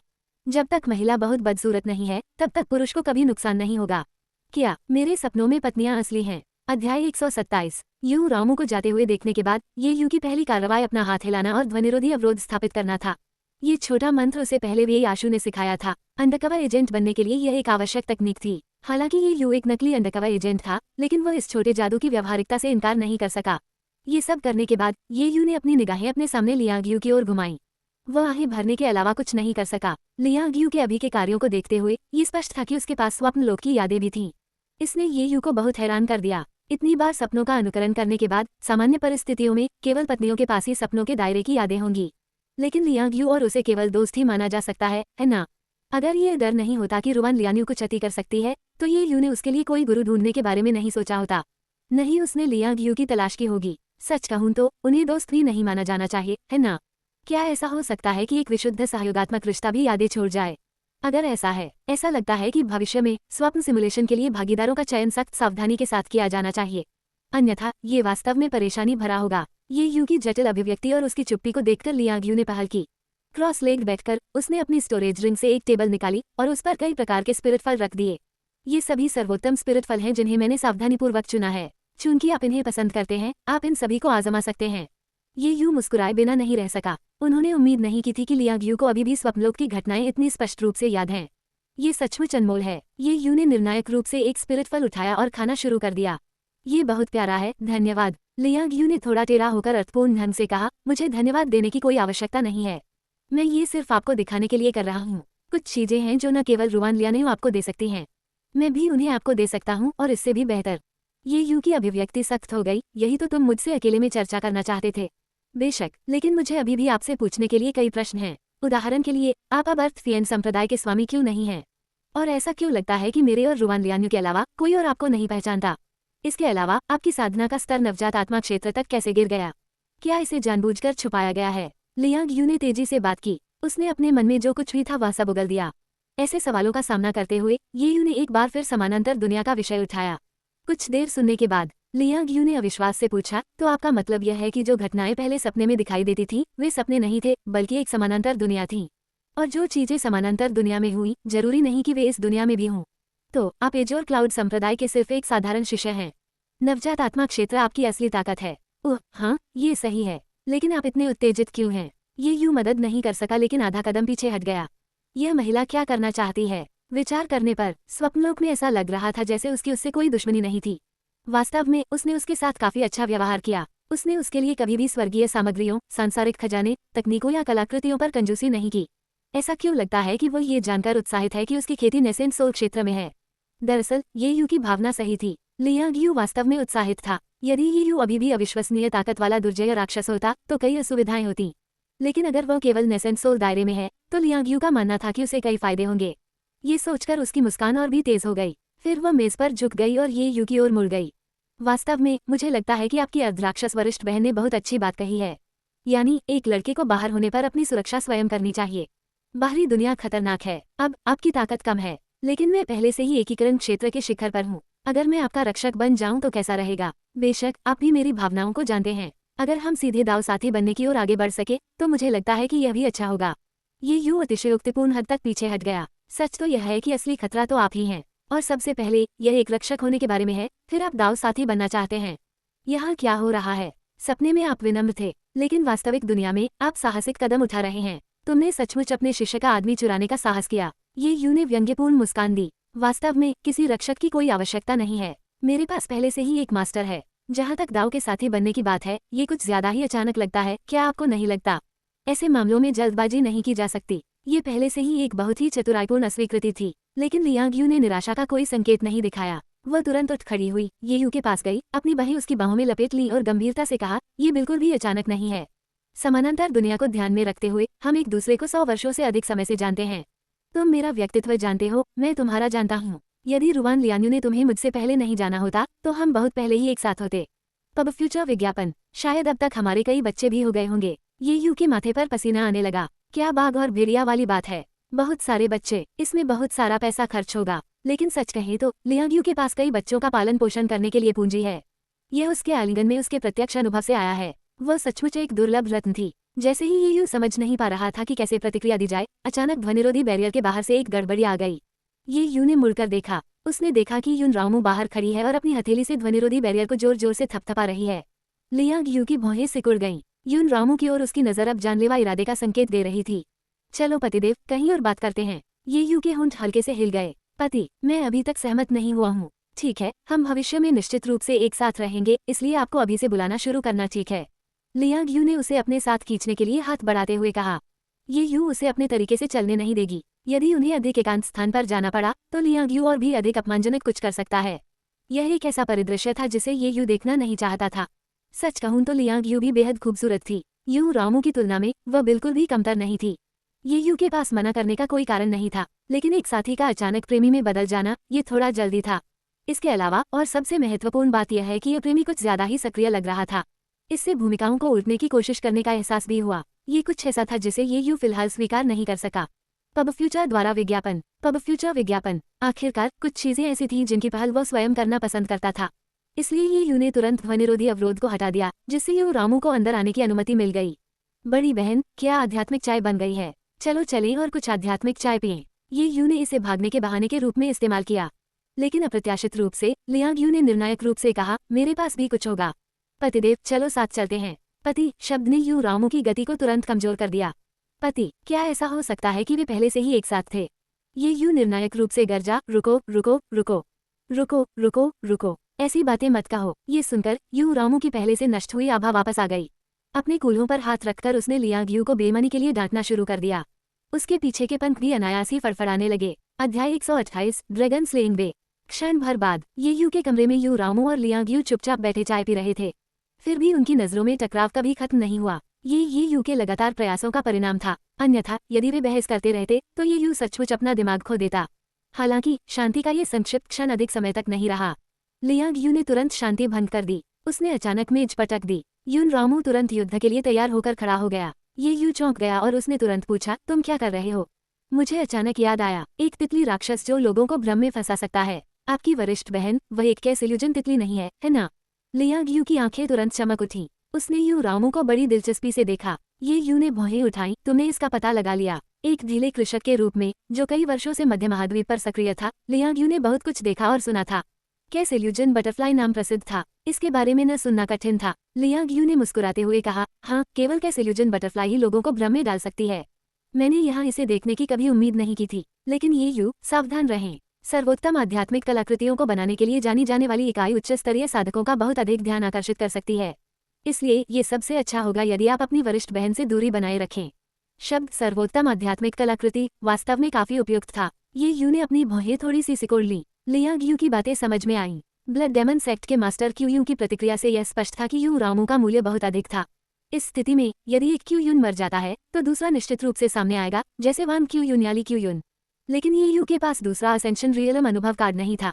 यदि उसे दोबारा खतरे का सामना करना पड़े तो उसे क्या करना चाहिए? इसके बाद ये यू को अचानक उस जेड ब्रेसलेट की याद आई जो यून रामू ने पहले पहना था। यह जेड कंगन का टूटना था जिसके कारण यून रामू अपने राक्षसी रूप में वापस आ गई। ये किसी प्रकार की कलाकृति होनी चाहिए जो उसके भीतर की शैतानी शक्ति को सील करने में सक्षम हो। सुरक्षा की दृष्टि से एक समान वस्तु प्राप्त करना सबसे अच्छा होगा। फिर यू रामू को उसकी सुरक्षा सुनिश्चित करने के लिए एजोर क्लाउड सेक्ट में वापस भेज दें। इसे ध्यान में रखते हुए ये यू ने गंभीर भाव से कहा, क्या कोई कलाकृति है जो किसी की आभा को छुपा सकती है और राक्षसी शक्ति को सील कर सकती है? समझदार लियांग यू ने तुरंत निहितार्थ समझ लिया। आप उसकी रक्षा करना चाहते हैं। मेरे पास ऐसी कोई कलाकृति नहीं है, लेकिन मुझे पता है कि इसे कहाँ मिलेगा। हालांकि ये बेहद महंगा है। ये यू ने झट से पूछा, क्या आप मुझे वहाँ ले जा सकते हैं? स्पिरिट स्टोन के बारे में चिंता मत करें, मेरे पास बहुत सारे हैं। लियांग यू ने मुस्कुराते हुए कहा, बहुत सारा? आपके पास कितने हैं? 8,000 से अधिक उच्च श्रेणी के स्पिरिट पत्थर। जब ये यू ने इस राशि का उल्लेख किया तो लियांग यू के चेहरे पर तुरंत मुस्कान आ गई। उसने पहले भी कई स्पिरिट स्टोन देखे थे और उनमें से बहुत सारे भी, लेकिन उसने कभी नहीं सोचा था कि एक व्यक्ति के पास इतने सारे लोग हो सकते हैं। क्या किसी ने पूरे महाद्वीप से स्पिरिट स्टोन लूट लिए थे? ड्रैगन स्लेइंग बे मध्य महाद्वीप के पूर्वी भाग में स्थित है। ऐसा कहा जाता है कि हजारों साल पहले एक ड्रैगन ने मध्य महाद्वीप पर अराजकता फैला दी थी। असेंशन क्षेत्र का एक किसान इसे बर्दाश्त नहीं कर सका और उसने यहाँ अजगर को मार डाला। इस प्रकार इसका नाम ड्रैगन स्लेइंग बे रखा गया। तब से इस कृषक के वंशज अपने पूर्वजों की प्रतिष्ठा के सम्मान में यहाँ बस गए। समय के साथ कृषक के वंशजों ने इस क्षेत्र में एक शक्तिशाली कृषक परिवार की स्थापना की। उन्होंने मध्य महाद्वीप पर सबसे बड़ा नीलामी घर भी खोला। नीलामी घर हर 6 महीने में खुलता था। नीलामी के लिए वस्तुओं की विविधता बहुत बड़ी थी। जब तक आपके पास पर्याप्त स्पिरिट स्टोन है, ऐसी कोई चीज नहीं थी जिसे आप नहीं खरीद सकते। संयोगवश आज रात अर्धवार्षिक नीलामी थी। किसी की आभा को छुपाने वाली कलाकृतियां असामान्य नहीं थीं, इसलिए उन्हें वहां वो ढूंढने में सक्षम होना चाहिए जिसकी उन्हें आवश्यकता है। इस प्रकार ये यू और लियांग यू तुरंत निकल पड़े। जहां तक यून रामू की बात है, वह आध्यात्मिक नाव में चुपचाप बैठी रही। उसे बाहर जाने की इजाजत नहीं थी। अतिरिक्त सुरक्षा के लिए उनके जाने से पहले ये यू ने स्पिरिट बोट को एक बेहद एकांत स्थान पर रख दिया। ये फुल प्रूफ होना चाहिए। लियांग यू इस व्यवस्था से काफी खुश थी क्योंकि उसे ये यू के साथ अकेले रहना अच्छा लगता था। उसने अपना हाथ फिर से उसके चारों ओर लपेट लिया। आत्मीयता से ये वह इनाम था जिसे लियांग यू ने नेतृत्व करने के लिए मांगा था और यह कुछ ऐसा था जिसे ये यू मना नहीं कर सकता था। जब वे ड्रैगन स्लेइंग बे पहुंचे तो आसमान में पहले ही अंधेरा हो चुका था। यहाँ पर काफी संख्या में काश्तकार एकत्रित हुए थे। स्पष्टतः वे सभी आज रात की नीलामी के लिए आए थे। हालांकि जिस चीज ने ये यू का ध्यान सबसे अधिक आकर्षित किया वह थी ड्रैगन स्लेइंग बे के तट पर लगी एक विशाल मूर्ति। ये लगभग 100 फुट ऊंचा था, एक युवक की छवि में जिसकी पीठ पर तलवार है। लियांग यू ने समझाया, यह असेंशन रियलम कल्टिवेटर है जिसने 1000 साल पहले ड्रैगन को मार डाला था। उसका नाम कुई लिंग था। ऐसा कहा जाता है कि अजगर को मारने के बाद वह पूरी तरह से गायब हो गया। कुछ का कहना है कि वह थकावट से मर गया, जबकि अन्य का मानना है कि वो मौके पर ही जीवित हो गया। कुई परिवार के वंशज बाद वाले पर विश्वास करने के लिए अधिक इच्छुक हैं। ये यू ने सिर हिलाया। किसी भी स्थिति में ड्रैगन को मारने की उपलब्धि इतिहास में एक स्थान सुरक्षित करने के लिए पर्याप्त थी। उनके वंशजों के लिए उन्हें एक प्रतिमा देकर सम्मानित करना स्वाभाविक ही था। हालांकि समान ताकतों के बीच प्रतिकर्षण के सिद्धांत के आधार पर ये यू पुरुष प्रतिमा पर अधिक देर तक नहीं टिकी। फिर उन्होंने आगे किसानों की भीड़ की ओर इशारा करते हुए कहा, ऐसा लगता है कि हमें लाइन में लगना होगा। आइए आगे बढ़ें और लाइन में लग जाएं। लियांग यू ने अपना हाथ लहराया और कहा, पति, कुछ लोगों को कतार में लगने की जरूरत है, लेकिन दूसरों को बिल्कुल भी इंतजार करने की जरूरत नहीं है। इसके साथ ही लियांग यू ने सामने की ओर हल्का सा हाथ हिलाया। हरे रंग का लबादा पहने एक आदमी तुरंत वहां आया। उन्होंने एक सूक्ष्म मुस्कान दिखाई और उनके वस्त्र पर कुई का एक नाजुक चरित्र था। लियांग यू ने अपनी स्टोरेज रिंग से 5 उच्च श्रेणी के स्पिरिट पत्थर निकाले और उसे उसकी ओर फेंक दिए। उस आदमी की मुस्कान तुरंत चौड़ी हो गई। 2 सम्मानित अतिथियों, मैं तुरंत आपके लिए एक निजी कमरा तैयार करूंगा, कृपया मेरे पीछे आएं। इसके साथ ही वह आदमी रास्ता दिखाने लगा। लियांग यू ने ये यू को अपने पीछे खींच लिया और धैर्यपूर्वक समझाया, कुई परिवार के नीलामी घर में एक वीआईपी चैनल है। 5 शीर्ष श्रेणी के स्पिरिट पत्थर हमें लाइनिंग की परेशानी से मुक्त कर सकते हैं और वे एक विशेष निजी कमरा तैयार कर सकते हैं। आप निजी कमरे के भीतर नीलामी में भाग ले सकते हैं, जो व्यक्तिगत जानकारी की सुरक्षा के साधन के रूप में भी काम करता है। ये सुनकर ये यू हंसे बिना नहीं रह सका। वास्तव में इससे कोई फर्क नहीं पड़ता कि आप किस दुनिया में हैं, पैसा ही सर्वोपरि कुंजी है। इसके बिना आप बहुत कुछ हासिल नहीं कर सकते। जल्द ही कुई परिवार के परिचारक के मार्गदर्शन में दोनों नीलामी घर में प्रवेश कर गए। मंच के पीछे निजी कमरे में प्रवेश करने की प्रतीक्षा करते समय लियांग यू को अचानक एक अविश्वसनीय रूप से परिचित व्यक्ति दिखाई दिया। उसे तुरंत घबराहट की लहर महसूस हुई। ये कैसे हो सकता है? वो यहाँ कैसे हो सकती है? ये यू ने देखा कि लियांग यू की अभिव्यक्ति खराब थी, इसलिए उसने तुरंत पूछा, तुम इतने घबराए हुए क्यों दिख रहे हो? ये कुछ भी नहीं है, कुछ भी नहीं, मैं बस थोड़ा अस्वस्थ महसूस कर रहा हूँ। लियांग यू ने अपना सिर थोड़ा हिलाया। फिर उसने कुई परिवार के परिचारक पर एक और उच्च श्रेणी का स्पिरिट स्टोन फेंका। हमारे लिए पास में एक निजी कमरे की व्यवस्था करो, मैं थोड़ा जल्दी में हूँ। कुई परिवार के परिचारक ने तुरंत स्पिरिट स्टोन स्वीकार कर लिया। फिर पास में एक उपलब्ध निजी कमरा पाया। उसने इशारे से उन्हें अंदर बुलाया। जैसे ही लियांग यू और ये यू ने निजी कमरे में प्रवेश किया, सामने एक महिला उत्सुकता से उनकी दिशा में देखते हुए धीरे धीरे मुड़ी। यह कोई और नहीं बल्कि विंड थंडर टेम्पल का रुवान लियान्यू था। अध्याय 129। यहाँ फेंग शुई अच्छा नहीं है। विंड थंडर टेम्पल का रुवान लियान्यू। सपने में वो अक्सर उस गांव से गुजरती थी जहाँ ये यू का जन्म हुआ था और उसे कई आध्यात्मिक फल देती थी। इस प्रकार ये यू को उससे लगाव हो गया। हालांकि इसके बाद कई मोड़ आए। ये यू एक राक्षसी संप्रदाय का संप्रदाय गुरु बन गया। रुवान लियान्यू का मानना था कि उसने उसके करीबी सभी लोगों को मार डाला है। इस प्रकार उसने अपनी शादी के दौरान गुस्से में ये यू पर हमला करने का अवसर उठाया। जब मास्टर लियांग यू शादी के तोहफे लेकर पहुंचे तो रुवान लियान्यू को एहसास हुआ कि यह एक गलतफहमी थी। इसलिए उसने ये यू की लाश ली और भक्ति के दुखद कृत्य में विंड थंडर टेम्पल के पास एक स्पिरिट ट्री के नीचे आत्महत्या कर ली। अब सपने से जागते हुए रोवान लियान्यू के पास केवल एक ही विचार था, ये यू को ढूंढना और हमेशा उसके साथ रहना। लेकिन पूरे मध्य महाद्वीप में खोजने के बावजूद कोई पता नहीं चल सका। इसलिए रोवान लियान्यू ने भाग्य के एक झटके की उम्मीद में ड्रैगन स्लेइंग वे नीलामी में आने का फैसला किया। लेकिन निजी कमरे में प्रवेश करने की प्रतीक्षा करते समय उसने बेहोश होकर एक बहुत ही परिचित आवाज सुनी। उसने सिर घुमाकर देखा तो वहां कोई नहीं था। रोवान लियान्यू ने खुद से बड़बड़ाते हुए कहा, यह मास्टर लियांग यू लगता है। जहां तक सपने की यादों की बात है, रोवान लियान्यू को वे स्पष्ट रूप से याद थे। बिना कारण के प्यार नहीं होता, बिना कारण के नफरत नहीं होती। हालांकि लियांग यू को ये यू द्वारा एक अभिभावक के रूप में सौंपा गया था और उसे जो कुछ भी प्राप्त हुआ वह ये यू द्वारा लियांग यू के माध्यम से उसे सौंपा गया था। इसके बावजूद रोवान लियान्यू के मन में अभी भी उसके लिए विशेष भावनाएं थीं। यहाँ तक कि वह उसके प्रति बहुत कृतज्ञ महसूस करती थी। यदि लियांग यू ने उसे नहीं जगाया होता तो वह जीवन भर भ्रमित रहती। इस बात का जिक्र नहीं है कि लियांग यू रोवान लियान्यू को मारना चाहती थी, वह खुद चाहती थी कि वह ऐसा कर सके। एक आदमी जो उससे इतना प्यार करता था, उसकी उसके ही हाथों हत्या हो गई। यह एक जबरदस्त विडंबना थी। हर बार जब वह इसके बारे में सोचती थी, रोवान लियान्यू का दिल ऐसा महसूस करता था जैसे उसे चाकू से काटा जा रहा हो। लेकिन जितना अधिक ये था, उतना ही अधिक वो ये यू को जल्दी से ढूंढना चाहती थी, उस समय की गलतियों और पछतावे की भरपाई के लिए। साथ ही दाऊवादी, कृपया इस तरह। कोई परिवार के परिचारक की आवाज ने तुरंत रोवान लियान्यू को उसकी याद से बाहर ला दिया। उसने धीरे से हवा का झोंका छोड़ा। उसकी आंखें एक बार फिर दृढ़ हो गईं। वह आगे बढ़ी। इस समय रोवान लियान्यू को नहीं पता था कि ये यू, जिसे वह खोजने के लिए तरस रही थी, उससे केवल 100 मीटर की दूरी पर थी। निजी कमरे के अंदर लियांग यू दरवाजे पर खड़ी होकर अपनी आध्यात्मिक समझ से बाहर की स्थिति का पता लगाने की कोशिश कर रही थी, लेकिन वह असफल रही। कोई परिवार द्वारा बनाए गए निजी कमरों में संरचनाएं खुदी हुई थीं जो आध्यात्मिक जांच को अवरुद्ध करती थीं। इस उपाय का उद्देश्य वास्तव में कमरों के अंदर लोगों की सुरक्षा करना था, लेकिन अब इससे लियांग यू के लिए बड़ी असुविधा हो गई। उनकी अभिव्यक्ति अत्यंत गंभीर थी। इससे कोई फर्क नहीं पड़ता कि उसने पहले कितना घमंड किया था, लियांग यू के दिल में रोवान लियान्यू नंबर एक दुश्मन बना रहा। इसकी तुलना में सेंटेसियन रामू और बाकी सभी गौण थे। कारण सरल था, लियांग यू को सपने में बहुत स्पष्ट पता था कि ये यू रोवान लियान्यू की कितनी परवाह करता है। एक व्यक्ति जो बिना नाम छोड़े चुपचाप अपने आप को समर्पित करते हुए 100 साल बिताने को तैयार है, वह गहरे स्नेह की परिभाषा है। नहीं, ये यू को उसे नहीं देखना चाहिए। अन्यथा यदि रोवान लियान्यू ये यू से चिपकना जारी रखता तो लियांग यू इस जीवन काल में कभी भी उसका दाव साथी बनने के बारे में भूल सकता था। ये सोचते हुए लियांग यू ने अचानक ऊपर देखा। उसने गंभीरता से कहा, हम चले जाएं तो कैसा रहेगा? मैंने अभी कुछ हिसाब किताब किया है, यहाँ की फेंगशुई हमारे लिए उपयुक्त नहीं है। तुम पागल हो, हम अभी अभी यहाँ आए हैं और तुम हमारे कुछ खरीदने से पहले ही चले जाना चाहते हो। हास्यास्पद मत बनो, आइए पहले वह खरीद ले जो हमें चाहिए। ये यू ने चारों ओर देखा। उन्होंने पाया कि निजी कमरा काफी विशाल था। बैठने की व्यवस्था, चाय के सेट और नाश्ते सभी अच्छी तरह से तैयार थे। सामने एक बहुत बड़ा पर्दा था। जब इसे वापस खींचा जाएगा तो यह नीचे प्रदर्शनी चरण को प्रकट करेगा। डिजाइन काफी अच्छा था। तो ये यू ने मुस्कुराते हुए कहा, ऐसा लगता है कि आप इस जगह से काफी परिचित हैं। ये सुनकर लियांग यू चुप हो गया। वह इस जगह से किसी से भी अधिक परिचित थी। सपने में जब भी नीलामी शुरू होती, ये यू रोवान लियान्यू के लिए दुर्लभ खजाने खरीदने के लिए उसके यहाँ आने की व्यवस्था करती। वह 100 वर्षों से ऐसा कर रही थी। स्वाभाविक रूप से लियांग यू इस जगह से बेहद परिचित थे। हालांकि उसका मानना था कि अब जरूरी मामला ये यू को रोवान लियान्यू से मिलने से रोकना है, न कि रुकना और राक्षसी आभा को छिपाने और दबाने के लिए चीजें खरीदना।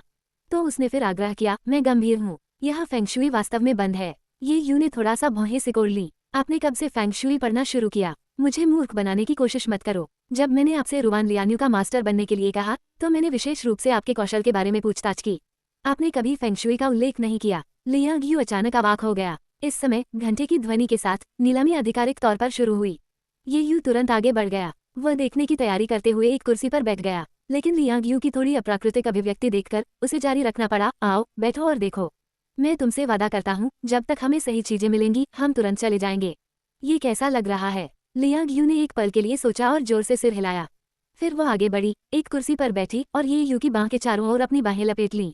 जवाब में ये यू केवल असहाय महसूस कर सकता था। आप सिर्फ नीलामी के लिए जाने देने की योजना नहीं बना रहे हैं।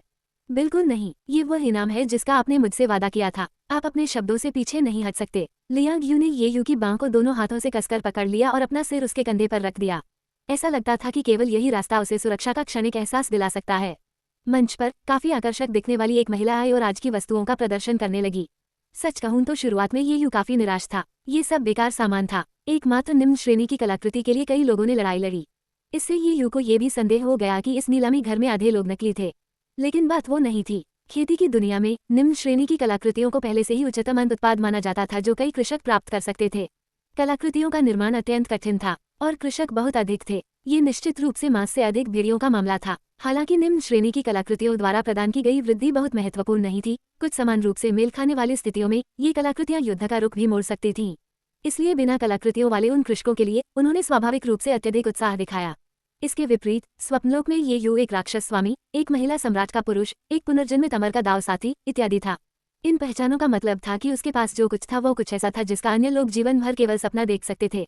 जहां तक वास्तविक दुनिया की बात है, हालांकि ये युग केवल एक शिष्य था, उसका संप्रदाय जो क्लाउड संप्रदाय था, जो मध्य महाद्वीप की 5 पवित्र भूमियों में से एक था। वह संप्रदाय नेता की वरिष्ठ बहन होंग्युआन के संरक्षण में था और संत प्रतिदिन उसके साथ आते थे। ऐसा जीवन कुछ ऐसा था जिसका वे दुष्ट कृषक केवल सपना ही देख सकते थे। पर्यावरण में अंतर ने स्वाभाविक रूप से भारी असमानता पैदा की। इसके कारण नीलामी की वस्तुओं को देखते समय ये युग को नींद आने लगी। आधे घंटे के बाद मंच पर एक जेड पेंडेंट लाया गया। नीलामीकर्ता महिला ने धीरे से कहा, सम्मानित वरिष्ठजनों, इस वस्तु को ब्रीथ कंसीलमेंट पेंडेंट कहा जाता है। इसे एक महान राक्षस से प्राप्त किया गया था। यह एक उच्च श्रेणी की कलाकृति है। यह न केवल किसी की अपनी आभा को छुपा सकती है, बल्कि यह राक्षसी ऊर्जा को भी पूरी तरह से दबा सकती है। यह एक दानव को मनुष्य से अप्रभेद्य बनाता है। क्या मेरे सपनों में पत्नियां असली हैं? अध्याय 130। जब ब्रीथ कंसीलमेंट पेंडेंट सामने आया, येयू को तुरंत पता चल गया, ये वही है जो वह खरीदने आया था। हालांकि दूसरों के लिए ये वस्तु बहुत मूल्यवान नहीं थी। खुले क्षेत्र में बैठे किसान शिकायत करने से खुद को नहीं रोक सके। एक ऐसी चीज जो किसी की आभा को छुपा सकती है और इसे उच्च श्रेणी की कलाकृति माना जाता है। ये थोड़ा असाधारण लगता है ना? हाँ, और ये राक्षसी ऊर्जा को भी छुपा सकता है। हमारे लिए इसका कोई उपयोग नहीं है। इतनी बातें करना बंद करो, बस हमें बोली दो। उद्धरण चिन्ह उद्धरण चिन्ह। दुष्ट कृषकों की ठंडी प्रतिक्रिया ने नीलामीकर्ता कुई हेमी को कठोर बना दिया। उसने सावधानी से कहा, इस वस्तु की शुरुआती कीमत 100 उच्च श्रेणी के स्पिरिट स्टोन है। ये कीमत सुनकर भीड़ में कई लोग पागल हो गए। 100 उच्च श्रेणी के स्पिरिट पत्थरों को 10,000 निम्न श्रेणी के स्पिरिट पत्थरों में बदल दिया गया। ये कीमत किसी आक्रामक या रक्षात्मक कलाकृति को खरीदने के लिए पर्याप्त है। केवल एक छुपाने वाली कलाकृति के लिए ये थोड़ा बेकार लग रहा था। इसलिए सभी को लगा कि कीमत काफी अधिक है और कुई हेमी की मुस्कान तनावपूर्ण हो गई। इस समय एक निजी कमरे के बाहर संचार पत्थर जल उठा। एक गहरी आवाज आई, मैं इसे 100 उच्च श्रेणी के स्पिरिट पत्थरों के बराबर लूंगा। किसी की सक्रिय पेशकश सुनकर ये यू ने तुरंत लियांग यू से पूछा कि बोली कैसे लगानी है। उसने मेज पर रखे संचार पत्थर की ओर इशारा किया। आप इसे आध्यात्मिक ऊर्जा से भर सकते हैं और इसके माध्यम से बोल सकते हैं। ये स्वचालित रूप से आपकी आवाज को बदल देगा। ये सुनकर ये यू ने तुरंत अपनी आवाज से संचार का संचार कर दिया। उन्होंने निर्णायक रूप से कहा, 200 उच्च श्रेणी के स्पिरिट पत्थर। यह आवाज गूंजी तो पूरे कमरे में सन्नाटा छा गया। लोगों ने कीमतों में बढ़ोतरी देखी थी, लेकिन उन्होंने बोली का इतना सीधा दोगुना होना कभी नहीं देखा था। हर कोई ये यू के कमरे की ओर देखने लगा। बड़े भाई, क्या आप सचमुच नहीं जानते कि नीलामी क्या होती है? आमतौर पर बोलियां 5 स्पिरिट स्टोन तक बढ़ जाती हैं। आप शतक के साथ आ रहे हैं। क्या बात है? क्या आपको लगता है कि स्पिरिट स्टोन हवा से उड़ रहे हैं? क्या आपको पैसे की जरूरत नहीं है? सिर्फ वही नहीं, लियांग यू भी काफी हैरान थे। वह 100 उच्च श्रेणी के स्पिरिट पत्थर हैं। ये कलाकृति स्पष्ट रूप से उस कीमत के लायक नहीं है। ये यू ने जवाब दिया, इससे कोई फर्क नहीं पड़ता। मैं उनसे मोल भाव करने में बहुत आलसी हूँ। सच में ये यू की पहली नीलामी थी। लेकिन भले ही आपने कभी सुअर का मांस नहीं खाया हो, कम से कम आपने सुअरों को दौड़ते हुए तो देखा ही होगा।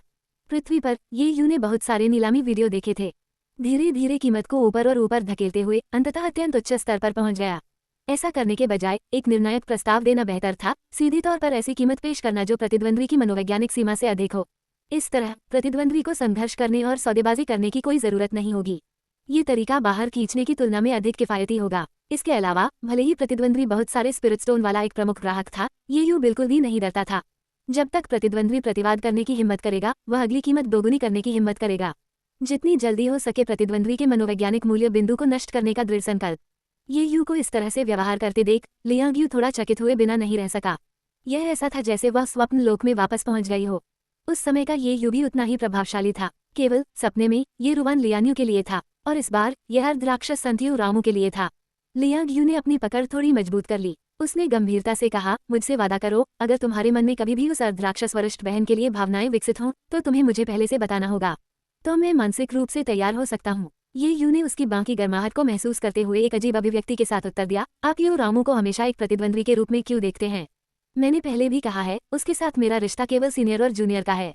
लियांग यू चुप रहा। अपने दिल में वह लंबे समय से सभी महिलाओं को संभावित प्रतिद्वंद्वी मानती थी और सबसे बड़ा प्रतिद्वंद्वी रुआन लियान्यू भी इस नीलामी घर के भीतर था। इस दौरान एक छिपे हुए निजी कमरे में एक कामुक महिला खड़ी थी, 200 उच्च श्रेणी के स्पिरिट पत्थरों की कीमत पर गहरी चिंता व्यक्त कर रही थी। उसने ये यू के निजी कमरे को ध्यान से देखा। वास्तव में यह व्यक्ति कौन है? वह इस कलाकृति के लिए प्रतिस्पर्धा क्यों कर रहा है? अपनी भंडारण रिंग में खाली जगह और 200 उच्च श्रेणी के स्पिरिट पत्थरों के बारे में सोचते हुए उसके पास बोली लगाने से इनकार करने के अलावा कोई विकल्प नहीं था। हालांकि यह कलाकृति उसके लिए बेहद महत्वपूर्ण थी, फिर भी वो इसे स्वीकार ही कर सकती थी। यदि शैतानी ऊर्जा को छुपाने के लिए कोई कलाकृति सामने नहीं आई तो उसे हताश करने वाले उपायों का सहारा लेना पड़ सकता है और चोरी शुरू करनी पड़ सकती है। हालांकि खरीदार की पहचान करना सबसे बड़ी समस्या थी। सच कहूं तो कुई परिवार के गोपनीयता उपाय वास्तव में प्रभावशाली थे, यहाँ तक कि उसे असहायता का एहसास भी हुआ। दूसरी तरफ रोवान लियान्यू ने उत्सुकता से ये यू के निजी कमरे की ओर देखा, लेकिन उसने कुछ नहीं कहा। उसने बस अपनी भंडारण अंगूठी से एक स्क्रॉल निकाला और उसे अपनी बाहों में पकड़ लिया। मंच पर नीलामीकर्ता कुई हेमेई ने देखा कि 3 सांसों के भीतर किसी ने बोली नहीं लगाई थी। उसने तुरंत बिक्री को अंतिम रूप दे दिया। ये यू के निजी कमरे की ओर इशारा करते हुए कंसीलमेंट पेंडेंट हासिल करने के लिए इस साथी दाववादी को बधाई। एक कुई परिवार गार्ड इसे शीघ्र ही आपको वितरित करेगा। मंच के पीछे नाजुक चेहरे वाले एक व्यक्ति ने मुस्कुराहट का संकेत दिया। यह आदमी कुई परिवार का युवा स्वामी कुई मिंगजे था। वो इस बात से भी काफी हैरान थे कि कंसीलमेंट पेंडेंट की इतनी ऊंची कीमत मिली है। इसके अलावा जिस व्यक्ति ने लापरवाही से 200 उच्च श्रेणी के स्पिरिट पत्थरों की पेशकश की वह निश्चित रूप से कोई सामान्य व्यक्ति नहीं था। जिज्ञासावश कुई मिंगजे ने अपने निजी गार्ड लियू संजुन को बुलाने के लिए हाथ हिलाया। कंसीलमेंट पेंडेंट को खरीदार के पास स्वयं ले जाएं, पता लगाएं कि वे वास्तव में कौन हैं। लियू संजुन ने थोड़ा सिर हिलाया, फिर उसकी आकृति एक क्षण में गायब हो गई। 2 सांसों के बाद वही यू के दरवाजे के बाहर दिखाई दिया। उसने धीरे से दस्तक दी। साथी दाववादी, मैं कुई परिवार का सदस्य हूँ। लियांग यू ने दरवाजा खोलते हुए आगे बढ़ने की पहल की। उसने ध्यान से बाहर देखा। ये देखकर कि लियू संजुन कंसीलमेंट पेंडेंट के साथ अकेली थी, उसने अंततः राहत महसूस की और उसे निजी कमरे में आमंत्रित किया। कंसीलमेंट पेंडेंट का निरीक्षण करने और उसकी प्रामाणिकता की पुष्टि करने के बाद उसने ये यू की ओर हल्के से सिर हिलाया।